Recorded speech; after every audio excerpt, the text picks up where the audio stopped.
Welcome to Key Tech. Please describe this channel if you're interested in today's video.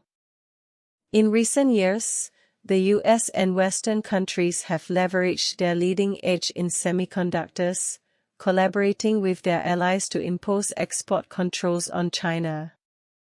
These restrictions restrict the export of advanced chips and cutting-edge semiconductor manufacturing equipment, significantly impacting the development of China's chip industry. Finally, China has launched a full-scale counterattack. Recently, the Ministry of Commerce issued a set of rare earth export controls, arguably the strictest ever. This has put immense pressure not only on the US, Europe, and other countries, but has even ASML and TSMC on the verge of collapse. China's new rare earth regulations differ from previous ones, which focus on restricting the export of certain rare earth elements and related smelting technologies.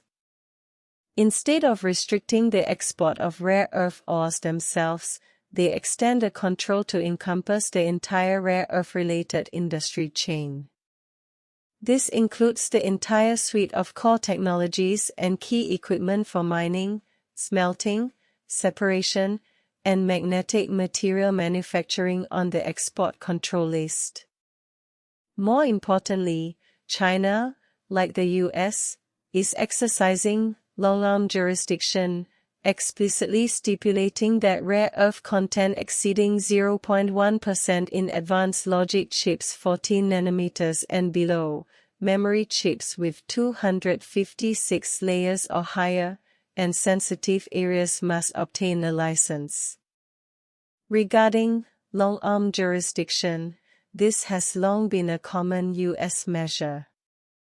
For example, in the chip restrictions targeting China, any chips or equipment using US technology must obtain US approval before collaborating with Chinese companies or exporting to China.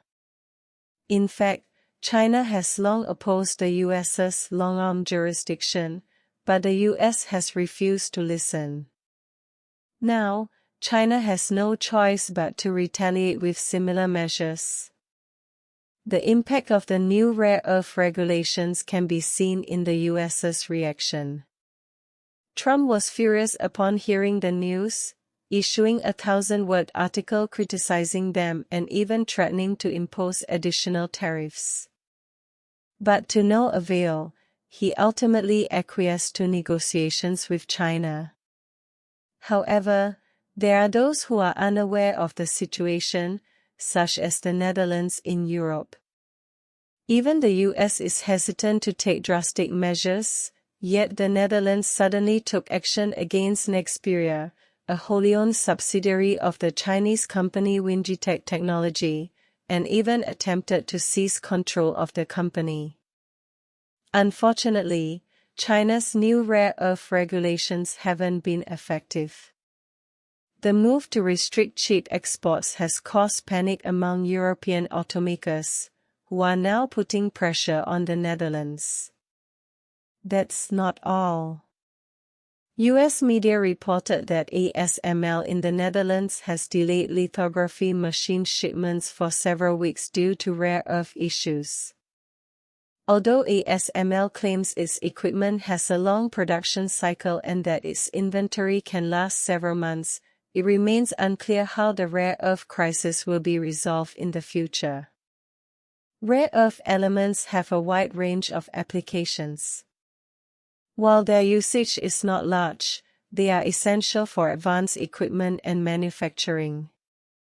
Crucially, most rare earth elements are imported from China.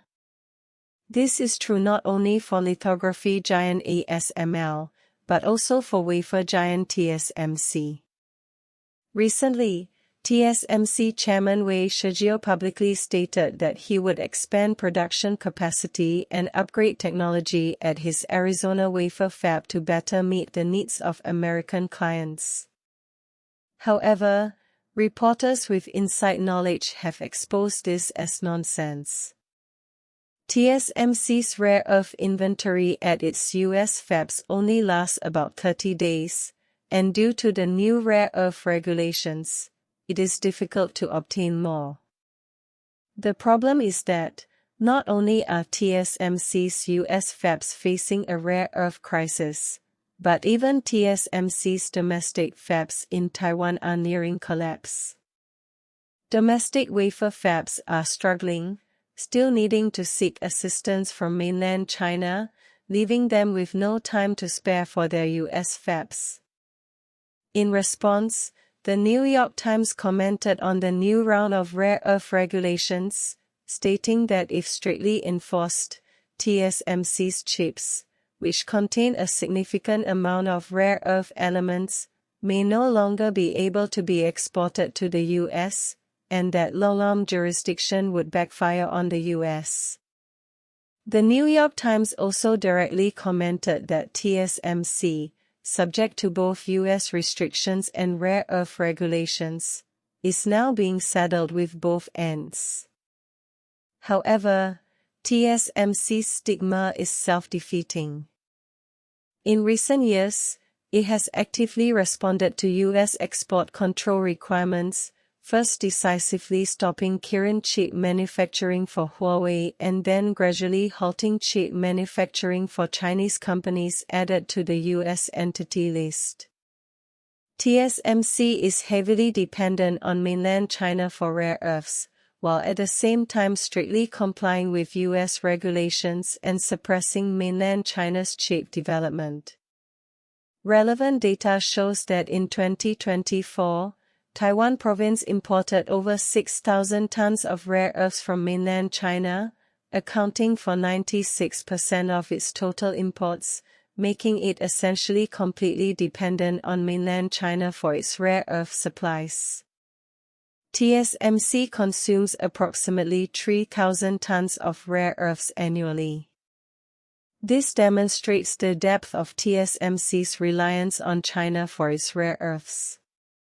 For years, China has facilitated them, yet they've neglected their responsibilities and, instead, exploited the enemy's strength and targeted China.